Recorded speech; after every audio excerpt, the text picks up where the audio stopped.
Single black mechanic taught a kid to fix her bike. Unaware her mother was the CEO watching the whole time. You can't just leave it here. This isn't a charity. The late afternoon sun beat down on the cracked asphalt of the garage forecourt, a relentless hammer of heat that warped the air into shimmering, weary waves. Marcus Thorne wiped a slick of sweat and grease from his brow with the back of a worn hand, his gaze lingering on the faded, peeling sign above the bay doors that bore his name, a name that felt heavier with each passing day. He was tired, a deep, soul-level weariness that had little to do with the heat and everything to do with the hollow space in his chest and the even hollower echo in his bank account. The biting cold of the eviction notice, tucked away in his desk drawer, seemed to radiate a chill that even the sweltering heat could not touch. It was a crisp, formal piece of paper that spelled the death of a dream. His son, Noah, had loved this place, his small hands trying to mimic his father's on a toy wrench, his laughter the only music that had ever truly filled the cavernous space. Now, there was only a sterile silence, broken by the hum of a failing fan and the drip of oil into a pan. A small, polished wooden car sat on the corner of his workbench, a sacred relic from a life that had vanished. He picked it up, the smooth wood of familiar comfort in his calloused palm, his thumb tracing the simple lines Noah had once declared a masterpiece. A tremor went through his hand, a fragile sign of the grief he kept so tightly leashed. He was a man drowning in quiet, dignified desperation, his immense inner strength the only thing keeping his head above the water, while his material resources had long since splintered and sunk. He set the toy down gently. He had to keep going. Across the street, a sleek, black car of a make he rarely saw outside of magazines purred silently, its air conditioning a stark contrast to the oppressive heat outside. Inside, Eleanor Vance tapped a perfectly manicured nail against the screen of her phone, her voice crisp and commanding as she finalized the details of a multi-million-dollar merger. She was the picture of power, her suit impeccable, her expression a mask of cool, professional detachment.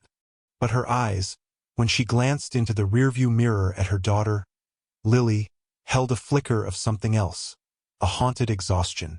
Lily, all of 9 years old, fidgeted in the plush leather seat, her frustration a palpable energy in the car's sterile environment. "Mom, you promised we could go to the park," she mumbled, her voice small.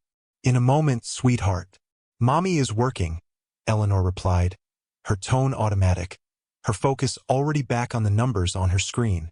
She had lost her husband 2 years ago, and in the raw, unbearable aftermath, she had built a fortress of work around her heart, a polished, gleaming structure that kept everyone, even her own daughter, at a safe distance.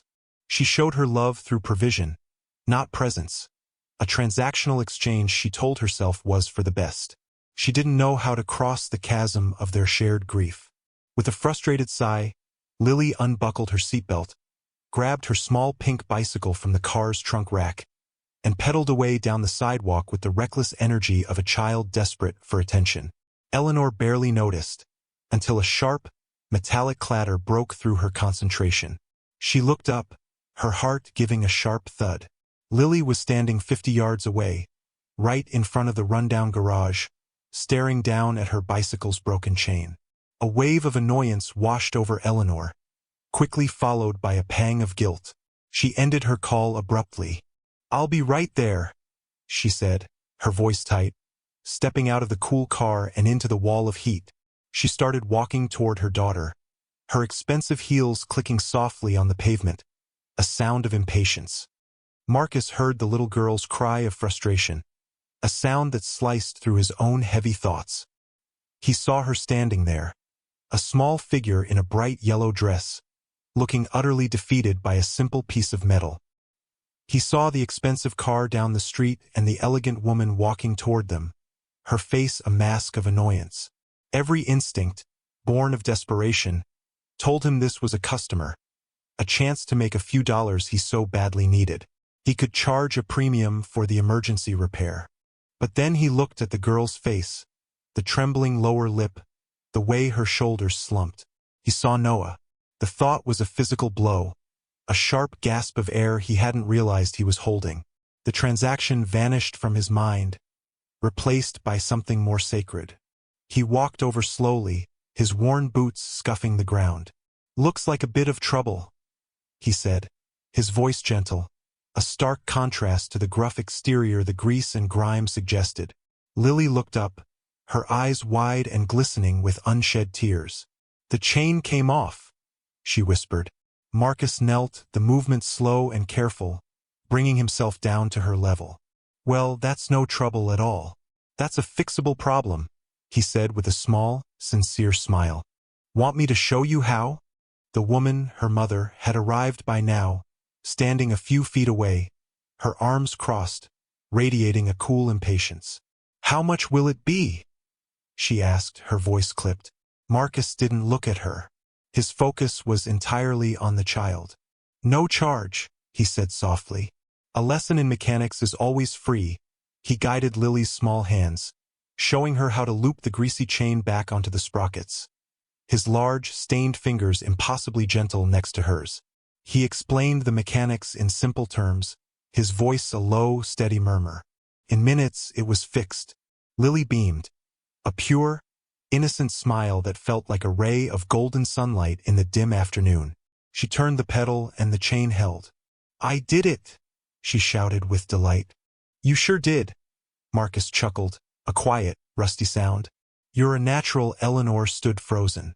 She had watched the entire exchange from a few feet away, a silent observer to something she couldn't process. It was the man's eyes, the profound, unspoken sadness in them, warring with a gentle kindness that was so raw, so real, it felt like a seismic shock to her system. He had looked at her daughter not as a customer, not as an inconvenience, but as a person. He had empowered her, taught her, and asked for nothing in return. In her world, everything had a price. Every action was a transaction. This simple, selfless act of kindness was so alien it short-circuited her cynical worldview. It was a language her heart remembered but her mind had long forgotten. Lily ran to her mother, her face glowing. "Mom, he showed me. I fixed it myself." Eleanor looked from her daughter's radiant face to the mechanic, who was now wiping his hands on an old rag, a faint, sad smile on his lips. She felt a strange, undeniable pull, an urge to understand the man who had given her daughter a gift far more valuable than the few dollars she was about to offer. She reached into her purse and pulled out a crisp $50 bill. "Thank you," she said, her voice softer than before. "Please, take this for your time." Marcus looked at the money in her hand and then at her eyes. He gave a small shake of his head. "No, ma'am," he said, his voice quiet but firm. Seeing that smile on her face, that was the payment. "You have a good day." He turned and walked back toward the shadows of his garage, leaving Eleanor standing on the hot pavement, the $50 bill feeling flimsy and insulting in her hand. She stood there for a long moment, watching him disappear into the gloom. He didn't know it yet, but that single, selfless refusal had just sealed his fate. It had reawakened something in her she thought was long dead. It gave her a new, sudden purpose. As she and Lily walked back to the car, a battered pickup truck screeched to a halt in front of the garage. A portly man in a cheap suit, his face flushed with anger, stormed out and marched toward the entrance. "Thorne," he bellowed, his voice echoing in the quiet street. "We need to talk about your rent." Marcus reappeared, his posture now visibly weary, the brief light from his interaction with Lily extinguished. Eleanor paused, her hand on her car door, a sense of dread washing over her. She watched as the man, clearly the landlord, began to berate Marcus, his voice dripping with contempt. 3 months, Thorne. I'm not running a shelter. You've got 1 week to pay up, or I'm locking these doors for good."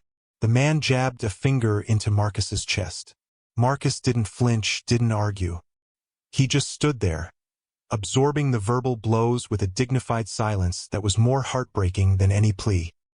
He looked shattered, his earlier gentleness replaced by a brittle fragility. Eleanor felt a surge of protective anger so fierce it startled her. She got into her car, her mind racing. This couldn't be the end of the story. She wouldn't allow it. The drive home was conducted in a heavy fog of silence. Lily, sensing the shift in her mother's mood, was quiet, occasionally glancing at Eleanor's face, which was a thunderous mask of concentration.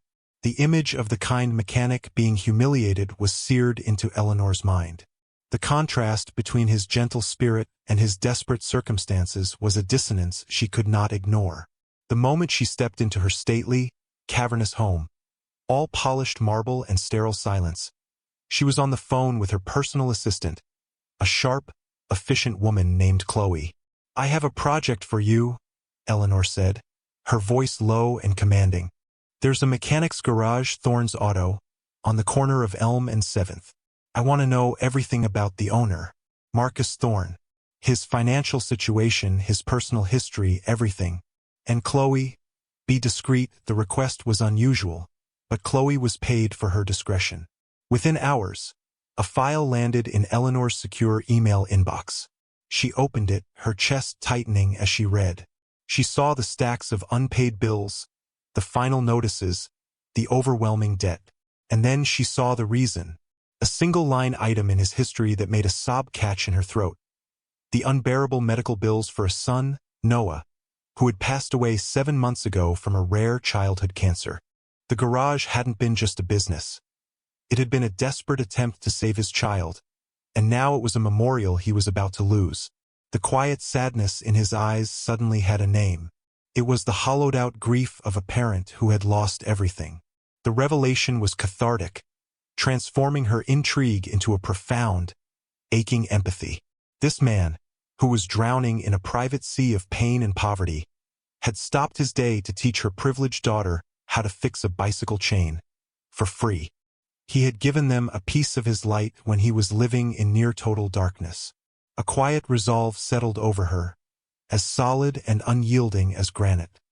He had shown her a flicker of humanity, and she, with all her power and wealth, would become his hidden savior. The next morning, Marcus found a plain white envelope slid under his office door. Inside was $5,000 in cash, with a small, typed note. From a friend. "Keep the dream alive." He froze, his heart pounding in his chest. He looked around the empty garage as if the benefactor might materialize from the shadows. It made no sense. It was a miracle. A few days later, a delivery truck arrived with a month's worth of groceries. The receipt marked, "Paid in full."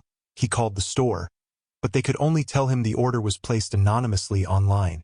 Then, a letter from the power company arrived. Not a threat, but a statement showing a zero balance. A mysterious payment had cleared his account.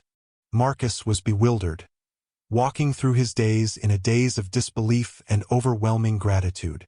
The desperate weight on his shoulders began to lift, replaced by a fragile, tentative hope. He didn't know who was doing it, but for the first time in months he felt like he could breathe. He started to work with renewed vigor, the sound of his tools echoing with a little more life, the sterile silence of the garage slowly receding. Eleanor found she couldn't stay away. The anonymous acts of charity felt hollow without the human connection that had started it all. She needed to see him again, to see if the kindness she had witnessed was real or a fleeting illusion. She devised a plan. This time she would take her own car, the sleek, black sedan, and create a genuine, albeit minor, issue. She had her head of security, a former mechanic himself, discreetly disable a sensor that would trigger a warning light but not affect the car's performance. The next afternoon, she pulled into Thorne's Auto, the check engine light glowing softly on the ornate dashboard. Lily was beside her, practically vibrating with excitement. "Are we going to see the nice man?" she asked. "Yes, sweetie," Eleanor said, a nervous flutter in her own chest. "The car needs his help." Marcus looked up from the engine of an old pickup, his expression shifting from surprise to a quiet, welcoming recognition when he saw them. "Well, look who it is," he said, his smile reaching his eyes this time. "The master mechanic and her apprentice." Lily giggled and ran over to him. "The light is on in Mommy's car," she announced, pointing. Marcus's professional gaze swept over the high-end vehicle. "Let's take a look," he said, his voice all business, yet with an undercurrent of warmth. He worked efficiently, his movements sure and steady. As he diagnosed the simple sensor issue, Eleanor found herself talking, the words spilling out before she could stop them. "This place, it was my son's favorite place in the world," Marcus said softly, not looking at her, his hands busy under the hood. "He wanted to be a mechanic just like his dad. We were going to put his name on the sign next to mine one day." Thorn and son. The confession hung in the air, raw and tender. Eleanor's carefully constructed walls began to crumble. "I'm so sorry," she whispered, the words feeling inadequate. She then heard herself say, "I lost my husband. 2 years ago, Marcus stopped working and looked at her, truly looked at her. His eyes, full of his own pain, were now a mirror for hers. In that moment, they were not a CEO and a mechanic. They were two souls bonded by the common, brutal language of grief. He finished the repair and closed the hood. "It's all fixed. Simple sensor fault," he then hesitated. "I was just about to make some tea. If you and your daughter have a moment." They went into his small, cluttered office.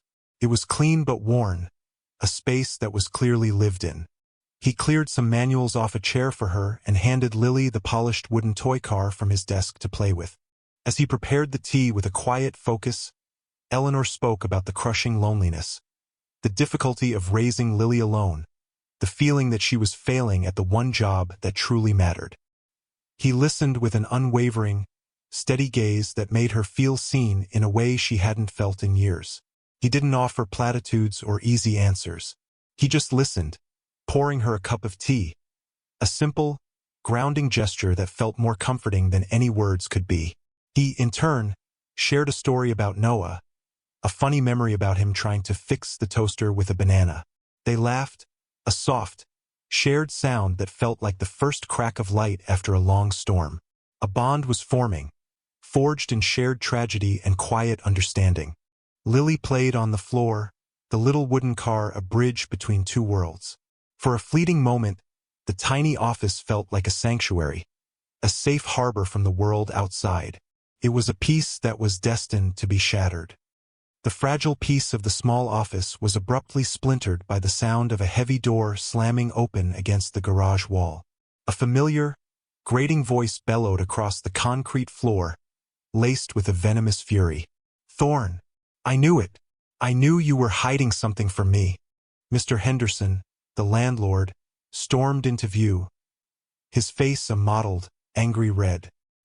He had seen the gleaming, expensive car parked outside and the elegantly dressed woman through the office window, and his greedy mind had leaped to the most cynical conclusion. He marched toward the office, his eyes narrowed into hateful slits. Marcus immediately stood up, his body instinctively shielding Eleanor and Lily from the man's toxic presence. The quiet warmth on his face was gone, replaced by a familiar, weary resignation. "Mr. Henderson, this isn't a good time," he said, his voice low and steady despite the tremor he felt inside. Henderson laughed, a harsh, ugly sound. "Not a good time? It's the perfect time," he sneered, gesturing wildly at Eleanor. "Finally roped in a rich one, have you? Got her to pay your bills? What kind of sob story did you sell her? You deadbeat." The words were like stones, striking Marcus with brutal force. He winced, his pale face growing even more gaunt. Eleanor rose from her chair, her entire body rigid with a cold, protective rage. Lily, sensing the terrifying shift in energy, scrambled to her mother's side and clutched her hand, her eyes wide with fear. "That is enough," Eleanor said, her voice dangerously quiet, carrying a commanding authority that Henderson was too enraged to notice. He ignored her, his focus entirely on humiliating Marcus. "Look at this place. It's a dump, and you bring your fancy friends here." He kicked at a stack of old tires, sending them tumbling. "You are a failure, Thorn, a charity case living on handouts." He then pointed a trembling, accusatory finger at Eleanor's car parked in the bay. "You can't just leave it here. This isn't a charity," he shrieked, the words echoing the hook of a nightmare. The public humiliation was complete. Marcus stood there, stripped bare, his dignity in tatters, the weight of all his failures crashing down on him in that one, awful moment. He looked shattered, his shoulders slumping in defeat. He had tried so hard to maintain his quiet honor, but in the face of such relentless cruelty, it had finally cracked. He closed his eyes, unable to watch the scene any longer. Total silence descended for a heartbeat.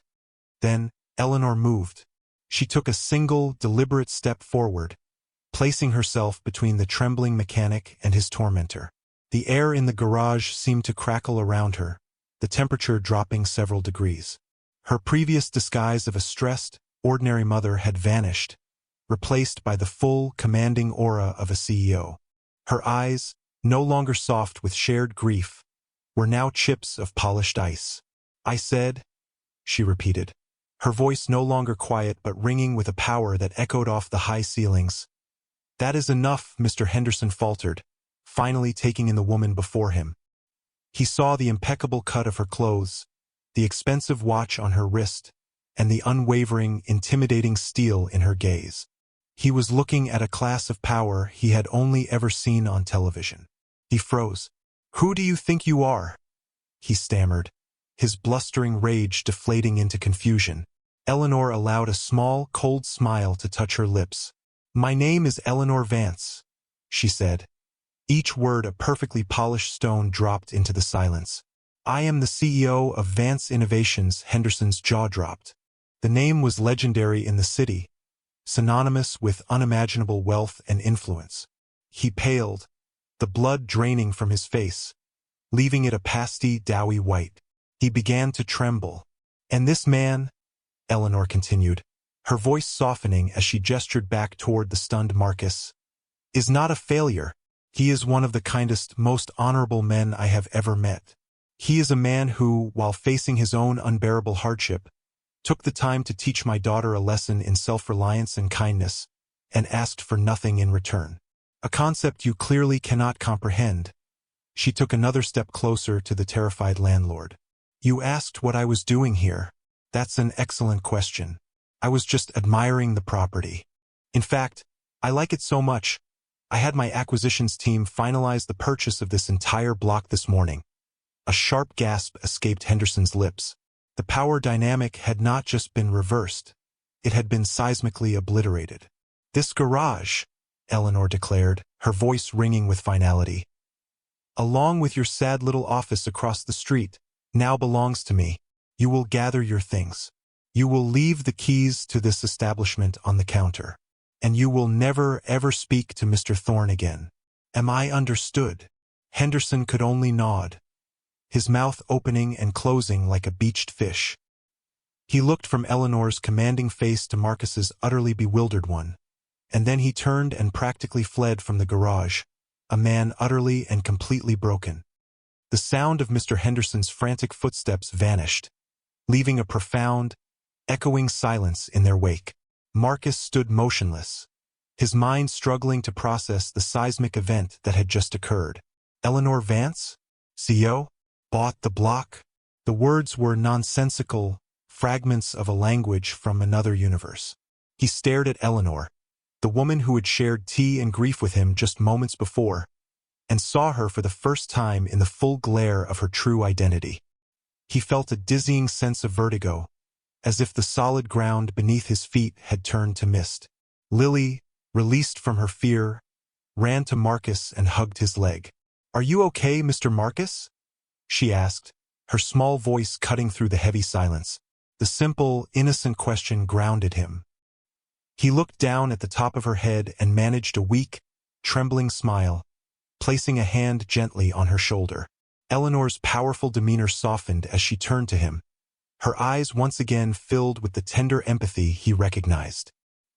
"He will never bother you again," she said softly. "I promise." Marcus finally found his voice, though it was a hoarse, brittle whisper. "Why?" he asked, the single word encompassing a universe of questions. "Why would you do all of this?" She stepped closer, her gaze unwavering. "Because you did something for me, Marcus. Something no one else has done in a very long time.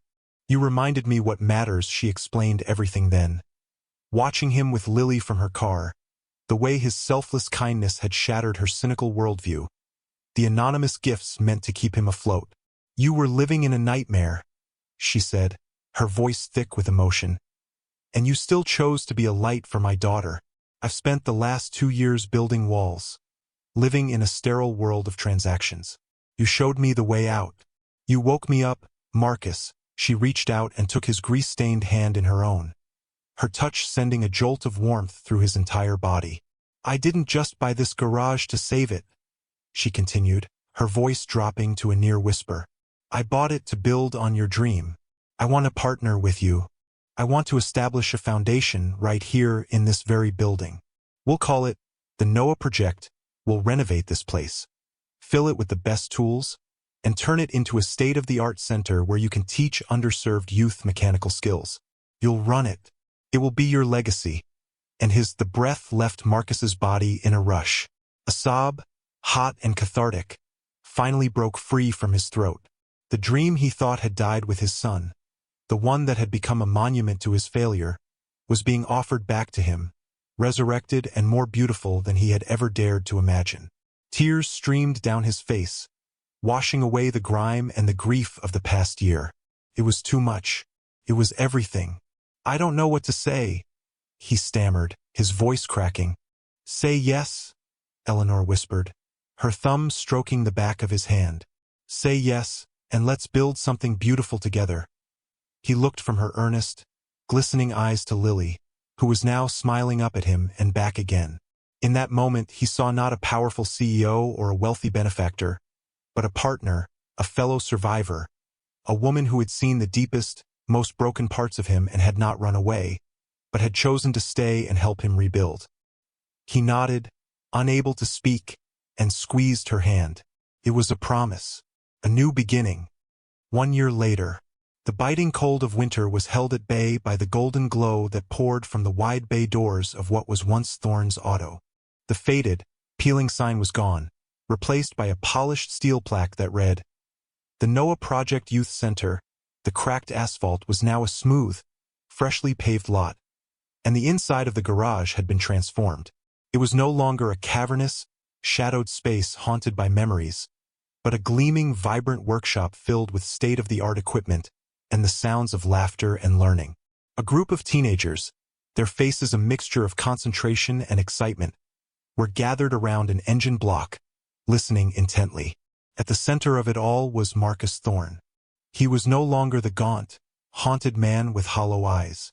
His frame had filled out, the lines of exhaustion on his face had been replaced by laugh lines, and his movements were filled with a renewed purpose and energy. He was explaining the function of a carburetor, his voice confident and passionate, his hands moving with the familiar grace of a master craftsman. He was home, leaning against the doorframe of the brightly lit office. Watching the scene were Eleanor and Lily. Eleanor was dressed in casual jeans and a soft sweater, the armor of her CEO persona shed completely. Her arm was draped around Lily's shoulders, and her face held an expression of profound, quiet joy. This was her new bottom line, her most successful merger. It wasn't measured in dollars, but in the futures being built in this room, in the healing of one good man's heart, and in the rediscovery of her own. Lily was no longer a quiet, fidgety child, but a confident preteen who now spent her Saturdays with a wrench in her hand, serving as her mother's chief consultant on the project. Marcus caught Eleanor's eye from across the room, and his face broke into a wide, warm smile, a smile that she felt down to her soul. He excused himself from his students and walked over to her, wiping his hands on a clean rag. "Everything okay?" he asked, his voice a low, intimate murmur meant only for her. "Everything is perfect," she replied, reaching up to gently brush a stray smudge of grease from his cheek. The gesture was tender, familiar, rooted in a year of shared sunrises, quiet dinners, and building a new life from the wreckage of their old ones. He leaned in, and in the soft, amber hue of the workshop, surrounded by the legacy of his son and the promise of their future, he kissed her. It was not a kiss of desperate relief or surprised gratitude, but one of deep, steady, and unwavering love. It was the closing of a painful chapter and the beautiful, breathtaking start of another. This story, at its heart, is a testament to the profound and unexpected power of a single, selfless act. It began in the oppressive heat of a desperate afternoon, with one man, Marcus, who had lost almost everything but his own integrity. He chose kindness when cruelty would have been easier, and generosity when he himself was in desperate need. He offered a small piece of his fractured heart to a child without any expectation of a reward. On the other side was Eleanor, a woman encased in a fortress of wealth and grief, who had forgotten the language of simple human connection. Marcus's quiet act of virtue was the key that unlocked her fortress, not with force, but with gentle, undeniable grace. It reminded her that the greatest transactions in life have nothing to do with money. Their journey together was a quiet rebuilding, a shared project of healing two broken hearts and creating a space for hope to grow, not just for themselves, but for a whole new generation. It shows us that you never know who is watching when you choose to do the right thing. The person who appears to be an ordinary stranger might just be the hidden savior you, or they, have been waiting for. It is a fable of how pure-hearted resilience can triumph over despair, and how love, in its most sincere form, is the ultimate salvation, capable of turning a dilapidated garage into a sanctuary and a shattered life into a masterpiece of hope.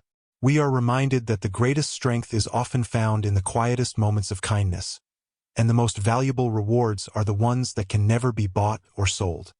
If this story touched your heart and reaffirmed your faith in the goodness of people, we hope you'll continue to follow our journey. We believe that stories like Marcus and Eleanor's are more than just entertainment. They are nourishment for the soul, reminders of the light that exists even in the darkest of times. The world can often feel transactional and cold, but it is in these tales of unexpected connection and profound empathy that we find our shared humanity. Every person you meet is fighting a battle you know nothing about, and a small gesture of kindness can create ripples that change the course of a life. We are dedicated to bringing you more narratives that explore the depths of the human heart and celebrate the moments that truly define us. Thank you for spending this time with us and for opening your heart to their story.